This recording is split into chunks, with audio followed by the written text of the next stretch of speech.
records retention.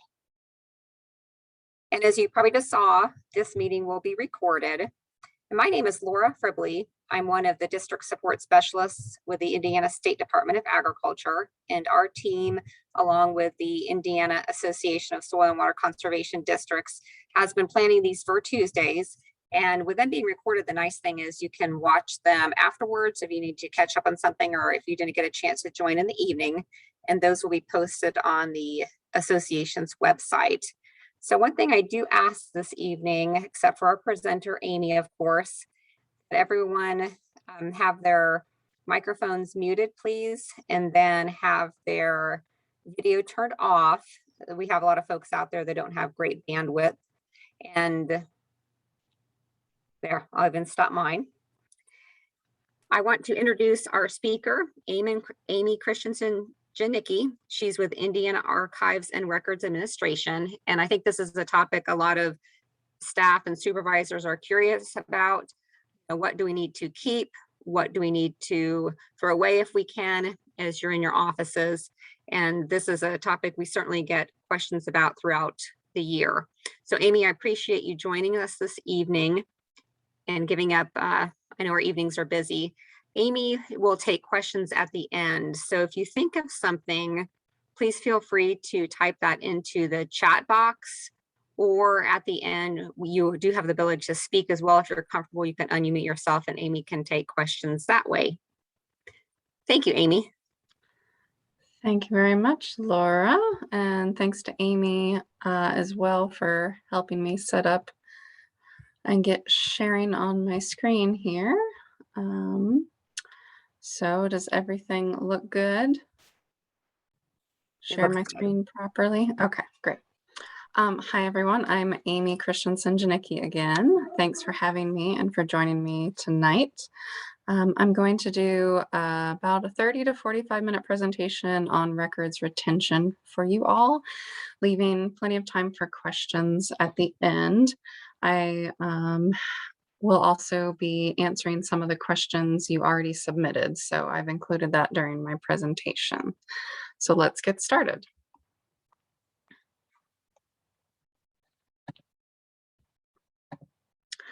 All right, I just wanted to give a quick overview of my topics for the presentation today. So I'm going to tell you a little bit about what my division, the Indiana Archives and Records Administration, does. I'll then tell you about my position as the Records Management Liaison. Then I'll go into records management, give you a general overview of that, and then talk more about the specifics of retention schedules and the different state forms that you will most likely be using. And then I'll also talk about the County Commission of Public Records. Each county in Indiana has one, so I'll give you some more information on that. And then at the end, I will go over the specific questions that you all asked ahead of time, and then open the floor up for more questions after that. All right, so what is IARA? So the Indiana Archives and Records Administration assists state and local governments in the cost-effective, efficient, and secure management of governmental records by providing services throughout the life cycle of records. This includes the creation, use, records inventory and scheduling, storage, and disposition of records. So IARA was formerly known as the Indiana Commission on Public Records. It was officially renamed in 2015 by the Indiana Senate Enrolled Act 528. So it's been, what, about 6-ish years since the name change. So you may have known us as ICPR, but we are now the IARA. And these are some of the different divisions within IARA. Like I said, I'll talk more about records management later, but we do have two sections. We have the state government section and the county local government section. And I will mostly be talking about the county local government section because You all are county local agencies, and I provide assistance to you all. It's funny, my counterpart in the state government section is also named Amy, so that's a fun little fact for you. Anyway, so the State Records Center, they primarily work with state government agencies. They provide temporary storage and document circulation for inactive records at the state level. And then the Indiana State Archives, they permanently collect legally and historically valuable Indiana government records.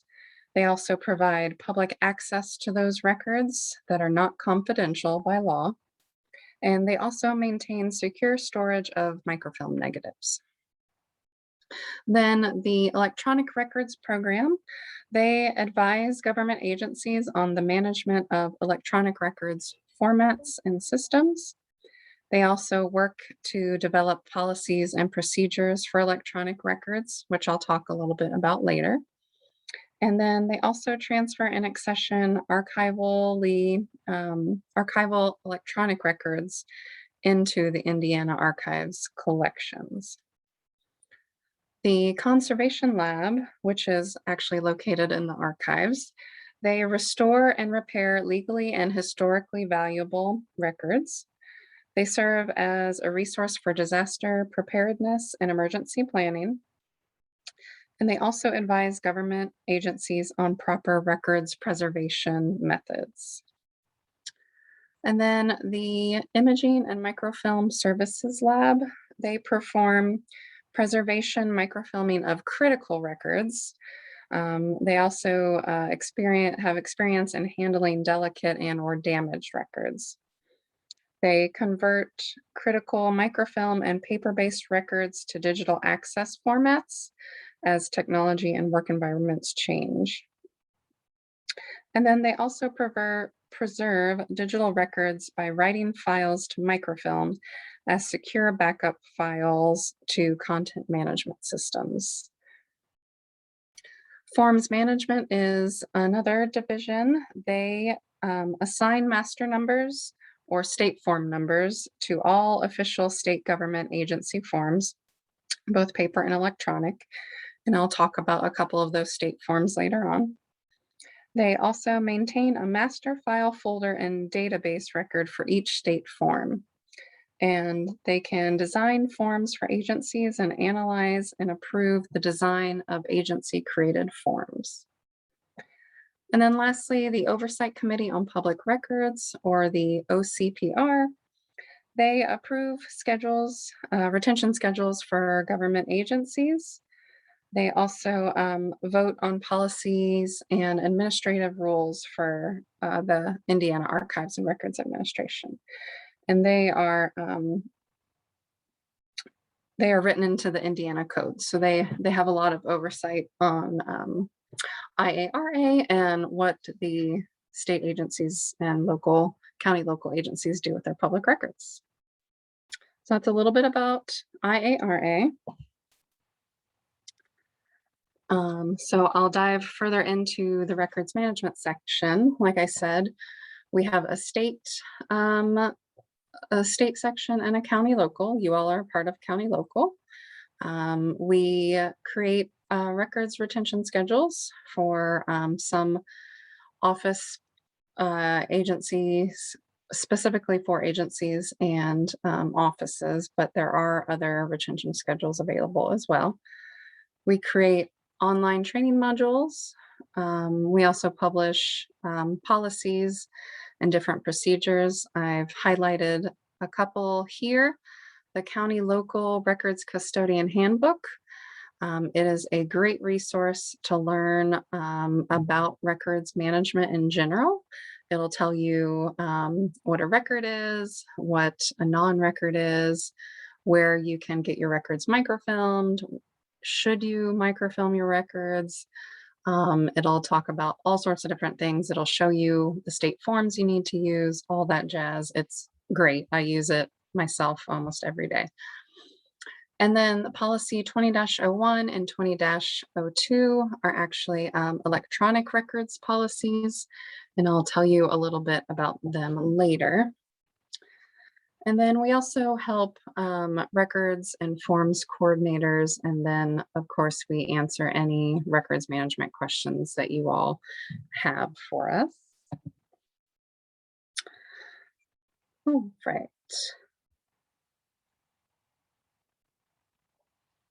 So, like I said, my title is the Records Management Liaison.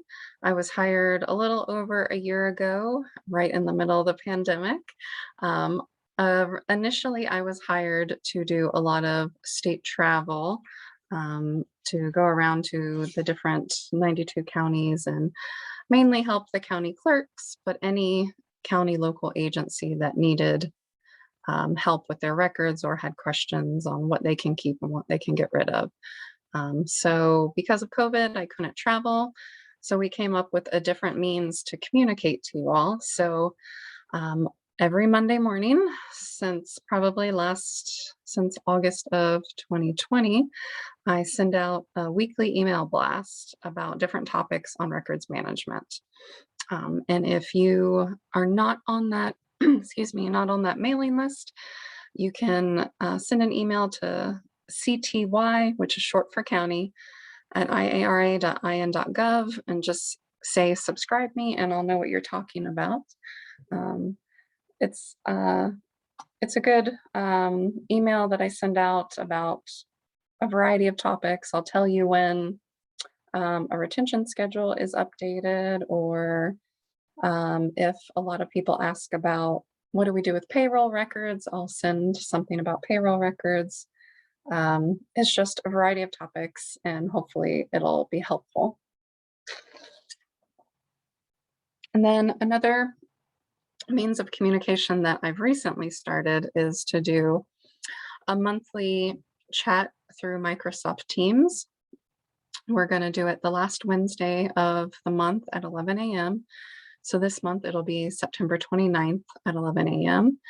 And I send out the Microsoft Teams information in those Monday emails.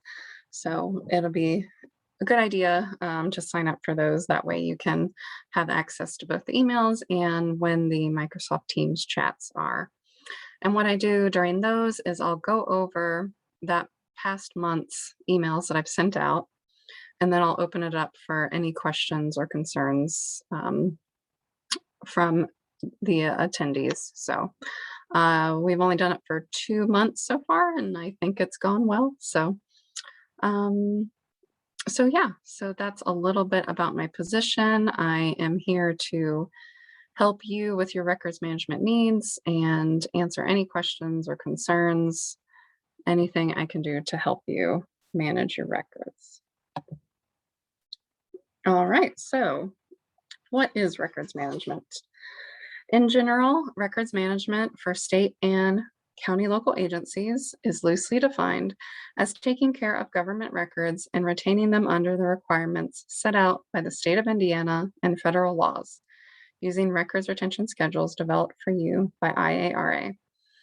There are 3 main reasons every office in Indiana government needs an effective records management program. The first is to perform its legal mandates and responsibilities. The second is to minimize the cost of record storage. And the third is to assure public access to the documentary evidence of government. And then you also have 3 partners in your county local records management team. You've got us at IARA, then you have the County Commission of Public Records, which I'll talk about in a little bit. And then you, of course, as records custodians are the third partner. So reach out to IARA or the commission or other records custodians you know if you need any help. So what is a record and what's not? So of course, at the heart of records management is the record. And I thought it would be a good idea to define through IARA what a record is and what a non-record is. So a record, a public government record, is any piece of information, any piece of recorded information that is created or received by your office. and documents the activities of your office, no matter what media it's recorded on or what format it's recorded in. A public government record is based on the type of information, not the media or format. So when I say media or format, media is the physical storage object or the type of container. So if the record is on a piece of paper or if it's on microfilm or a CD, that's the media. The format is how the information is arranged, like on a program like Microsoft Word or on a file type like PDF or TIFF. So it doesn't matter the media or format, it just matters the content or the type of information on it. And then I did want to briefly mention that public government records does not mean that the record is fully accessible to the public. Some government records can be public, some can be confidential, and some partially confidential. So there is a couple of different accessible levels there. And then, so I've defined what a record is. A non-record is any piece of recorded information you might have in your government office that does not document the activities of your office or is a duplicate of information that is a public record. So like if you have a brochure from a private business in your county, that would be considered a non-record. It's not something that your agency created, or it doesn't document what your agency is doing. It's a non-record. And then duplicates, I'll go over in just a second. I want to talk about the copy of record and duplicates together. So when you're dealing with duplicates, whether they're in the same format as the original or a different format, you'll need to determine which version is the copy of record, with all other versions being a duplicate. If the information is the same, you get to decide which version that is. The copy of record does not need to be the original. It doesn't even need to remain the same copy over the lifetime of a record.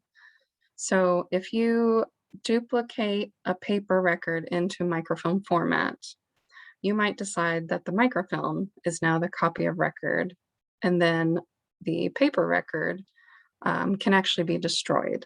So whatever you determine is the copy of record, whichever version of that information your office currently uses to fulfill the legal retention requirements for that type of information. So as long as the information on the copy of record is an authentic duplicate and the format and medium meet IARA standards, then any version of the information can be the copy of record. So you've got the copy of record and then duplicates. IARA just cares about the copy of record.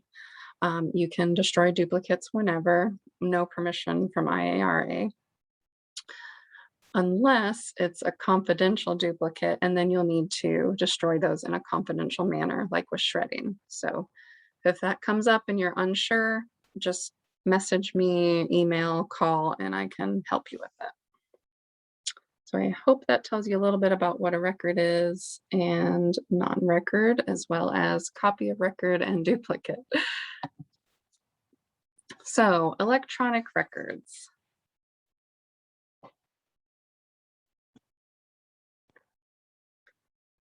The electronic records program is within, oh, I just jumped around, I'm sorry. Let me see.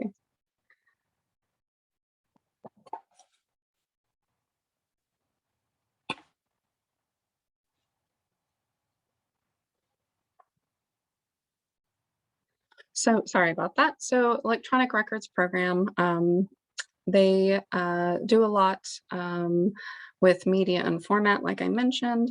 They create the policies 20-01 and 20-02. They also have a draft of the electronic records storage and file management best practices ready.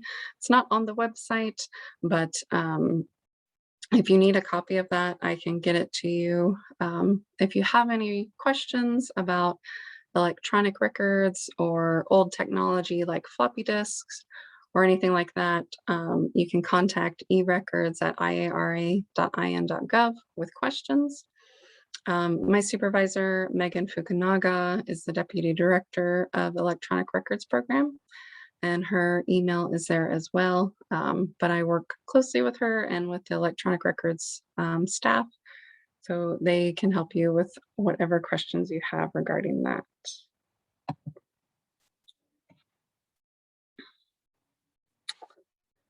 So, what is records retention? So, records retention is a practice by which organizations maintain records for a set length of time and then employ a system of actions to either redirect, store, or dispose of them. So, different record types must be retained for various time periods, depending on state and federal laws that affect the government agency. So why is records retention important? Like I said, you have a legal obligation. So having a good records retention prevents audit findings and possibly prevents damages and lawsuits. Then accessibility is a key thing. Important records should be available and easily accessed when needed.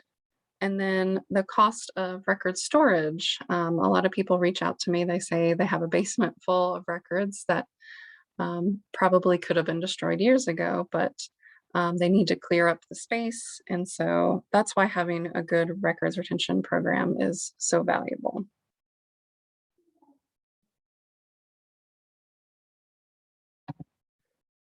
Okay, so with that, retention schedules tell us how long the law says we need to keep the various categories of records and documents we create or receive in Indiana government, and what to do with them after that. The name we use for those categories is record series, and I'll go into that on the next slide. I wanted to briefly tell you that the Indiana government records are covered by 5 types of retention schedules. The first 4, which are the state, agency specific, the county local, and office specific, those 4 are created by IARA.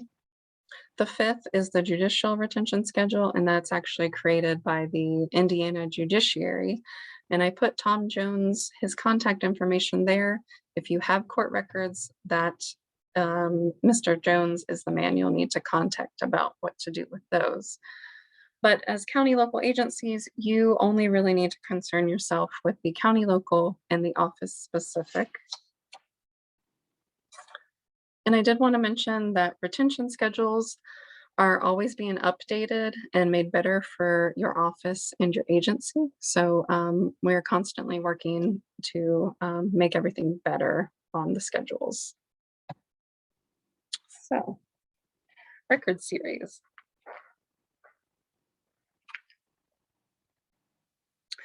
So record series are records that share the same topic, legal requirements, and retention instructions, and they're grouped together under a single record series. So a record series contains a record series number, a title and description, a retention period, and disposition instructions. And you'll see an example there from actually the clerk's, the non-judicial county clerk's schedule. So the record series number, it's a unique identification number assigned when the series is first created, so CL 10-11.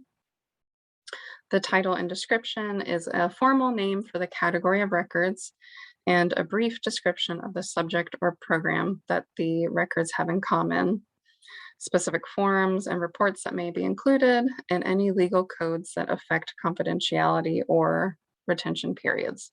So this one, bail agent license / power of attorney, has a very basic title, and the only description is its retention is based on the Indiana code.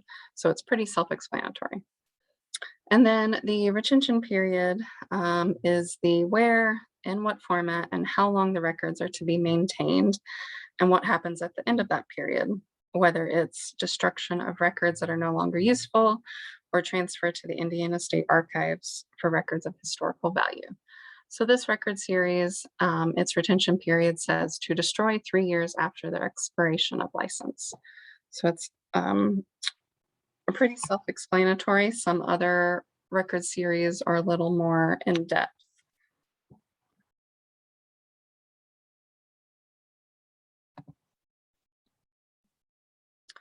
So to go into the retention period a little more, retention periods are the details on what government office must do with the covered records. So the instructions may include, like I said, format conversion, changes, information on how long the records need to remain, and what finally happens to the records after the retention period. So some record retention periods may say that the records are permanent. Some will have you transfer them. Some, of course, you can destroy or retain, that sort of thing.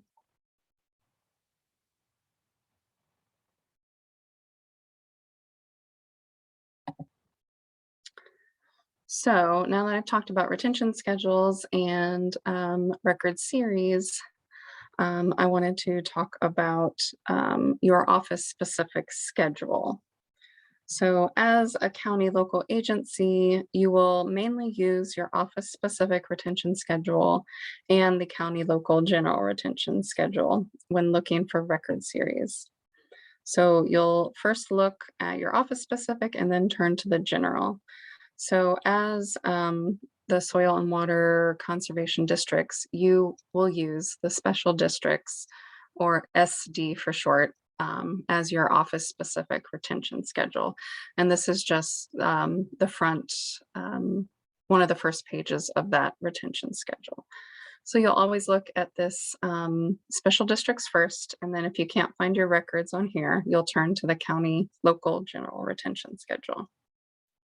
And then if you can't find it on there, that's when you turn to me and I can help you find what you're looking for. So you've looked at special districts. Now you look at the county local general retention schedule. So this schedule, it contains broad and more common record series that can apply to all units of county or local government. It should be those record series that you should only use. However, if there isn't an applicable record series on your special district's retention schedule. So like I said, we look at special districts, then we look at general, and then you talk to me and we'll find your records for you. And this general schedule covers, administrative records, accounting, personnel, all of kind of the more general and common types of records that all offices have. And then I just wanted to make you aware of some of the other retention schedules that are out there for other county and local agencies. The assessors have one, auditor, clerks, coroners, the recorders, treasurers, the public safety agencies is for like police and EMT and firefighters. So there's several other office specific schedules. And then some local schedules, cities and towns, township trustee, the public libraries all have their own schedule, as well as K through 12, the educational institutions. And several of these are, we're working on updating them, especially the K through 12, the schools schedule. Okay, so the most common state forms you will be using with your retention schedules are the State Form 44905, Notice of Destruction, or what I call NOD for short, and the State Form 30505, or PR1. And I'll go into both of these a little bit more in depth. And also just make sure when you're using these forms that you're using the most updated version. Like I said, forms management keeps track of all the different revisions to these forms. So making sure you have the most up-to-date version is always helpful. So the Notice of Destruction, State Form 44905, this form is to be used only for documenting the destruction of records as scheduled on an approved county local records retention schedule. So if you find a record on special district schedule or the general that says destroy after such and such, this is the form you would use to destroy those records. And I've got an example there. So I used one from the general. So Gen 1010 Basic Accounting Records Revenue. Let's say you have revenue receipts from 2000 to 2010. The record series Gen 1010 says that you can destroy or delete after 6 years and after receipt of State Board of Accounts audit report and satisfaction of unsettled charges. So your receipts are from 2000 to 2010. You have to wait 6 years, and you know you've already had an audit report, so you're good to destroy those. So what you do is you will fill out the contact information on that form. You'll put in the record series, Gen 1010. You'll put in revenue receipts and how many boxes or files you have. And then you will submit that form to IARA.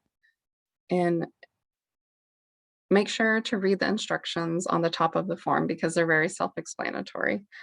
So once you fill everything out and you submit to IARA, you then have to wait 30 days. So just hold off for 30 days. That gives us time to review your form and make sure that the information on it is correct and that that there are no mistakes or anything that need to be changed. So if we do not contact you and 30 days have passed, that means there were no issues and you have been approved to destroy your records. So on the 31st day, you'll destroy the records. There's a little part at the bottom of the form called destruction information. So you just write that in there, you sign it. And that's when you send the form to your secretary of your County Commission of Public Records, and you keep one for your office. And that completes the state form process.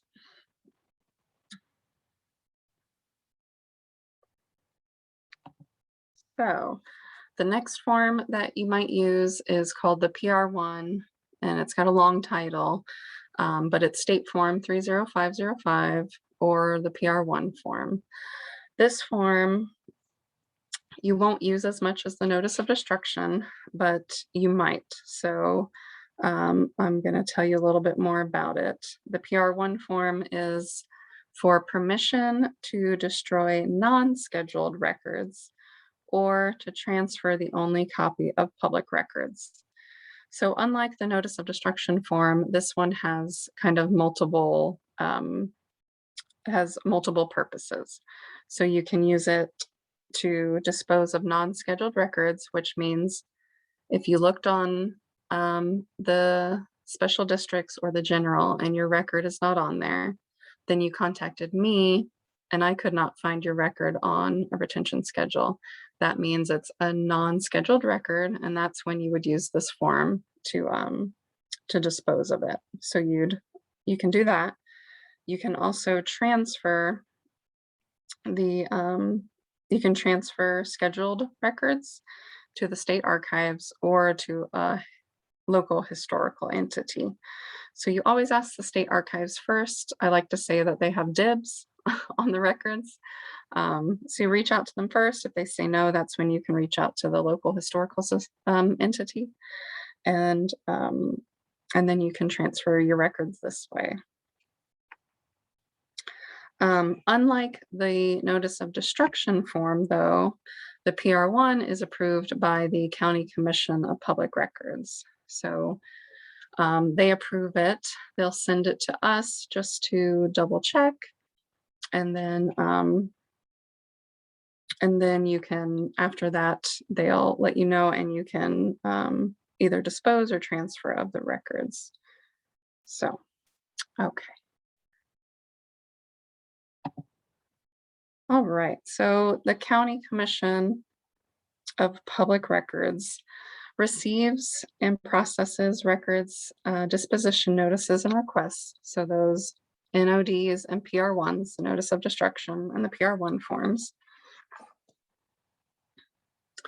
And they are required by Indiana code to have a meeting at least once per calendar year. Although my division, IARA, does encourage the commissions to meet more often than that, so that localities and offices they serve can dispose of their records in a more timely and efficient manner. In order to have a meeting, they must have a quorum of at least 4 people. The meetings are open to the public. The secretary of the commission is either the county clerk or recorder. And if you need to know who your county secretary is, let me know. I have a running list, an Excel spreadsheet with those names. There's also a chairperson that is elected from the commission members, although it's usually the circuit court judge, but it doesn't have to be. And like I said, your county commission approves PR1 forms. And then they just help keep your county records managed more efficiently. During the pandemic, I know in 2020, a lot of the commissions couldn't meet, but we've encouraged them to meet virtually.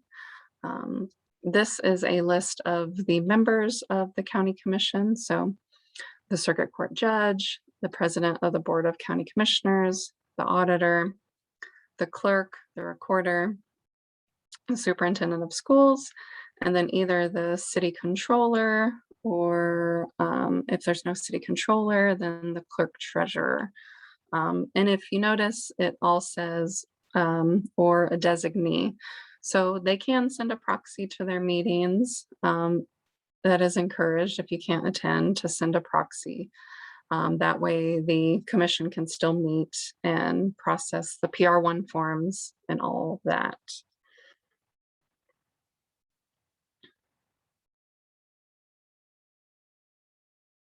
So that's a little bit about the county commission. And then I wanted to reiterate the County Local Records Custodian Handbook. It has replaced 2 previous older publications from IARA. So please do check that out. It answers a lot of my questions, and I'm sure it'll answer yours. And then we also have an online tutorial on records management that I find very helpful. And then I wanted to get into the questions that you all asked ahead of time. So the first question I received was, could you provide a clear answer on keeping approved board minutes? Since minutes can be downloaded by staff from Gateway and accessed on the computers by staff, is there really a reason to keep yet another paper copy in a binder in the office? And so the answer to that is,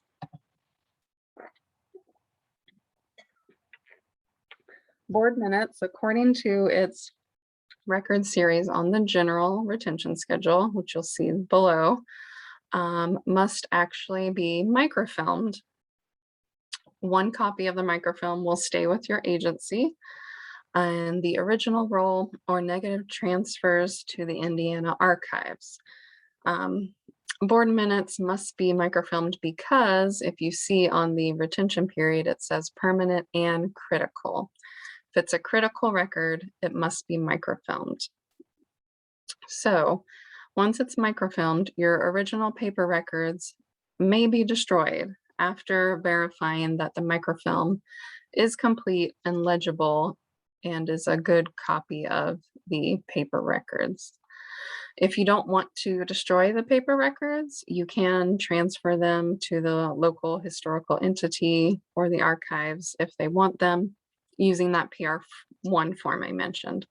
So actually, it's not necessary to keep the paper copies, but because this is a critical record, it must be microfilmed. So even if it's on Gateway, that's not the same as microfilm. And if you need help microfilming your records, the State Imaging and Microfilm Services Lab is very, very helpful. Kim Haggerty would be the woman to speak to at the lab about microfilming. So question number 2, do the following items need to be kept for any length of time? Paperwork, advertisement flyers for contests, field trip, field day events, tillage, transects, paperwork, spreadsheets, field day, workshops, tours, grants, bank statements, educational materials. Do they need to be kept? And if so, do I need a form without asking permission to purge? So any agency or local government record must be kept for a set length of time according to those retention schedules and the record series I talked about that are on the special districts and the general retention schedules. And if the retention period says you can destroy, that's when you fill out that notice of destruction that I talked about. So bank statements are on the general because those are used mostly by all offices. So it's Gen 10, 11, and that's a retention of 10 years and a state audit. The grants are under Gen 10, 25. And without looking at the general, I think that's also a 10-year retention. The tillage transects, I talked with my coworker about this one and just wanted to double check. So if it is a record, if it's a tillage transect that's created by your agency, it's on the special districts under 10-11, which is destroy 3 calendar years after information has been transferred to final report. If it was created by another agency, that's what would be considered a non-record, like I talked about before. Annual meeting is under Gen 1001. And paperwork, flyers, workshop, tours, field day, educational materials, those are all under Gen 1004. So you just want to go back to the general retention schedule and look and see what the years and all of that are. I believe 1004 is a 3-year retention period. Okay, question number 3. Who does the district turn their historical records into? County, state, how long does the following paper copies need to be kept?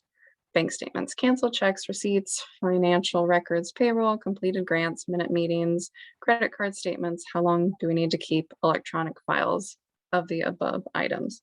So some of them I've already talked about, but I've listed them here as well. Like I said, depending on the record series, your records might remain with your agency permanently. They might be able to be destroyed or transferred. So like I said, bank statements, canceled checks are under Gen 1011. Receipts, depending on whether they're revenue or expenditure, will fall under the general as well. Financial records is pretty broad, so I would just look at the general schedule, and if you can't find it under that section, accounting and finance, reach out to me and tell me a little more details about what you mean by financial records, and I can help. Payroll is actually covered under 2 record series. Gen 1011 will be the most common one you use. Gen 1016 only covers 3 forms. And then grants, like I said, 1025, minute meetings are Gen 1001, which is permanent. And then credit card statements are also under Gen 1011. And you asked about electronic records. Format and media don't matter. Like I stated before, it depends on the content or type of record. Question number 4. We have a bunch of records from the 1970s and older. Some are payroll records. If the county paid the staff are you required to keep the duplicate claim forms here? What archival records are we required to keep? So like I said, payroll records are covered under 2 record series. We've got the Gen 1011 and Gen 1016. You are only required to keep that 1 copy of record, like I said, for your agency. So as long as you keep that 1 copy of record according to the retention schedule, you should be good. If you have duplicates or copies and they're the exact same, you just have to keep the copy of record. Question number 5. This is a long one.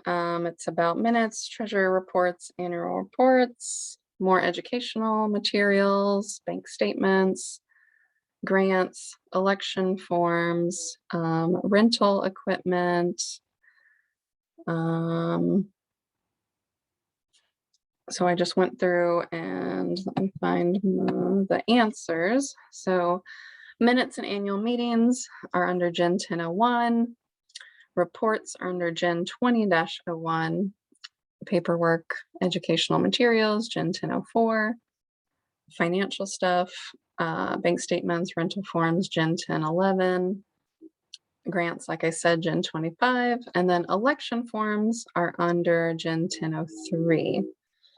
So like I said, you all are records custodians, so you are responsible for keeping and maintaining your agency records.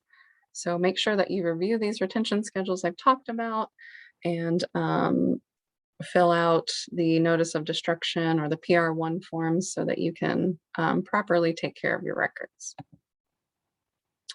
Question number 6, how long do we keep the annual meeting ballots? So annual meeting ballots fall under the general, under Gen 1001.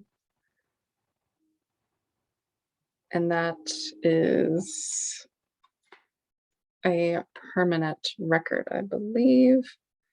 I'll look it up here in a second once I've got 2 more questions. Question number 7, it's different type of records, how they should be maintained. If you are required to maintain records, is a scanned version of a document considered the equivalent of keeping the original, or should the original be maintained? So like I said, you're required to keep your records according to the retention schedules. Time frames can be found on those record series. So, and then format and media don't matter again. It just matters what that retention period says. And then they mentioned financials and minutes. Those are on the gen, like I told you all. And then reiterate that the copy of records, the only one you have to keep. Duplicates that are the exact copy can be destroyed whenever. When you are scanning records, make sure to contact our electronic records program for those policies and procedures to make sure that the way you're scanning is the most appropriate and according to standards. And then the last question was about rule number 5. Is the following still accurate for the submittal of notices of intent, notices of termination for construction, stormwater, for terminated or expired permits? And I believe you all were told to keep those 3 years after termination, which goes perfectly with your special district's retention schedule 10-11. So yes, you can keep those for 3 years. All right, I know I probably went over my time a little bit.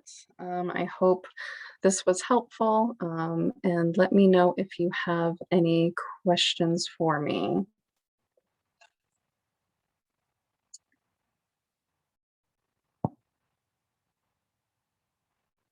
Let's see. We do have, can you see chat?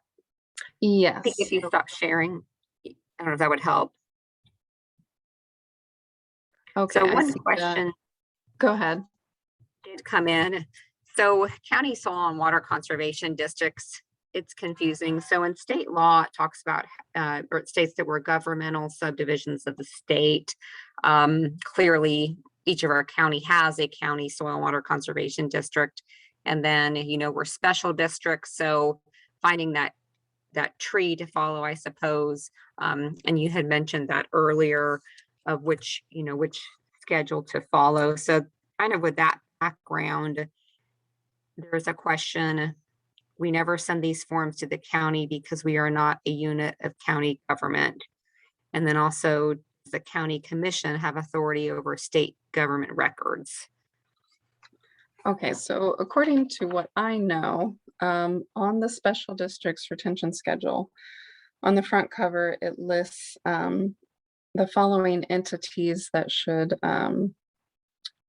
use the special districts retention schedule, and it has about 8 different entities on there. It has conservice, I'm gonna say it wrong.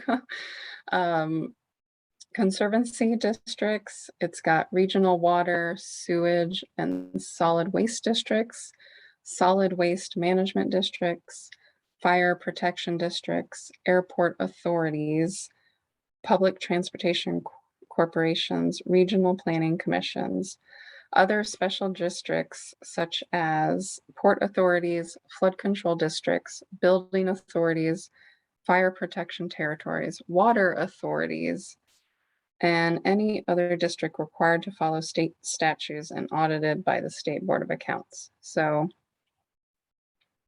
I believe you were included in this list, but that is a good question to ask. I know the State Board of Accounts does consider districts special districts as well. Okay, so then it's my understanding that you need to follow the special districts and the county local general, but I can look into that more and find out, get a better answer. So.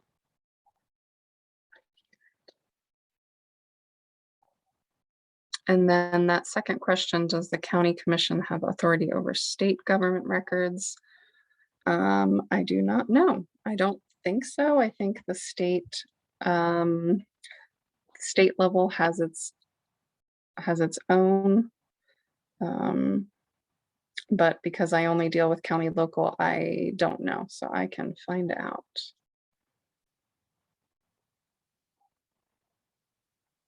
And once I find out, I can let Laura know so that she can tell you all.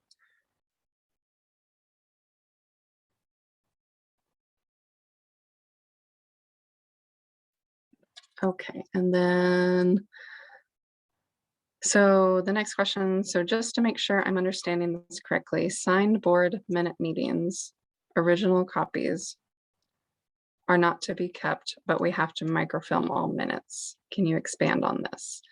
So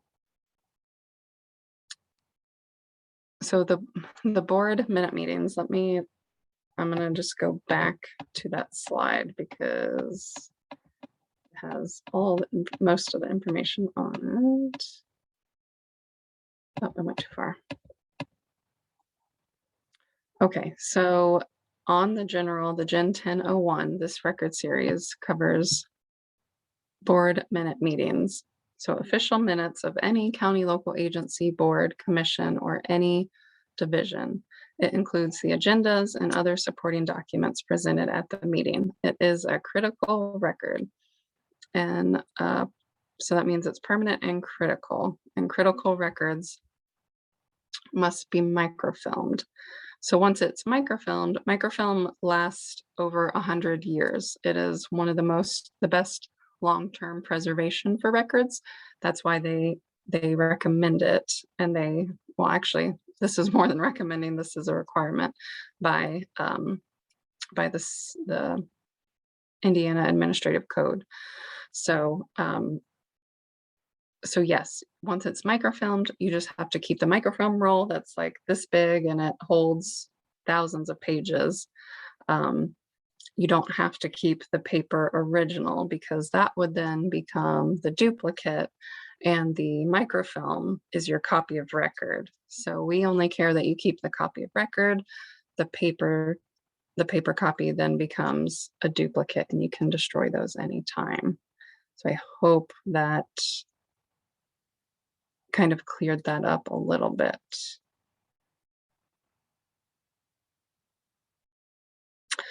And then who do you contact for that? If you would like to microfilm your records, you can talk to the State Imaging and Microfilm Services lab. I can give you Kim Haggerty's email, which is, I'll type it into the chat actually, that way you can contact her.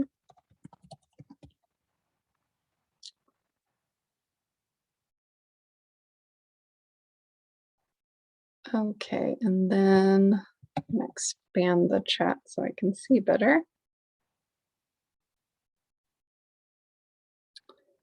So where do we go to microfilm? You can do that at the State Imaging and Microfilm Services Lab. There are vendors out there, but I think the lab has a more competitive rate.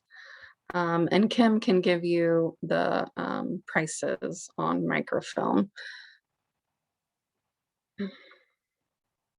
Is there a certain department in county government that should be doing this for the SWCD?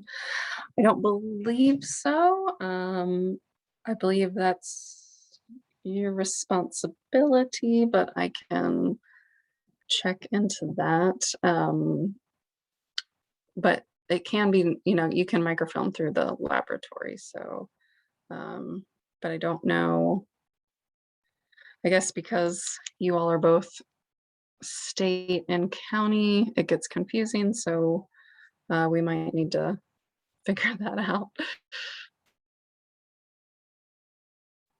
Are there any other questions? I hope I didn't confuse you all. But yeah, minutes. Every county local agency has to microfilm their minutes, so you are not alone. The public libraries are also been very vocal about understanding the minutes. So it's a learning process. So we're all in it together. And if you have any other questions about microfilm or what, if you have some obscure records that you have no idea if you need to keep or get rid of, just let me know. And I will get an answer for you. I am new, but I've learned a lot in the past year. My coworkers are fantastic and they've helped me along the way. So if I don't know the answer, I'm definitely going to ask my counterparts and we'll get you an answer. All right, is there any other questions or comments or concerns?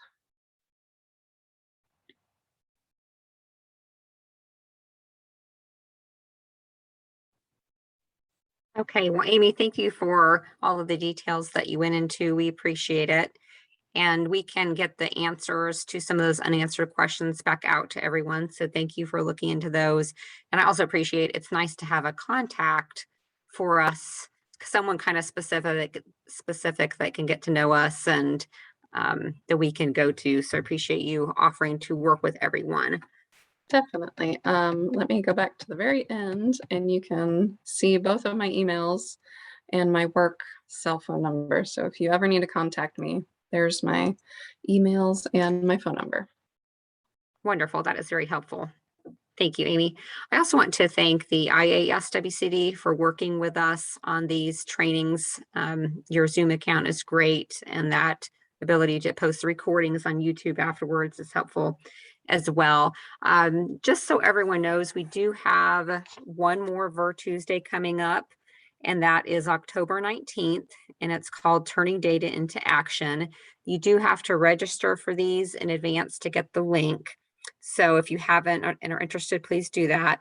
And then when we were working with Amy for this session this evening, we also realized, as she described earlier, there's an electronic records. So that was new to me personally. So we're going to have a lunch webinar on October 27th. So for any of these trainings, you can submit your questions in advance. Your district support specialist has that link, or you can just send that to them and we can get it on our master sheet. I think it's helpful when we have questions that are specific to SWCDs that can be answered, and, you know, kind of personalizes the trainings.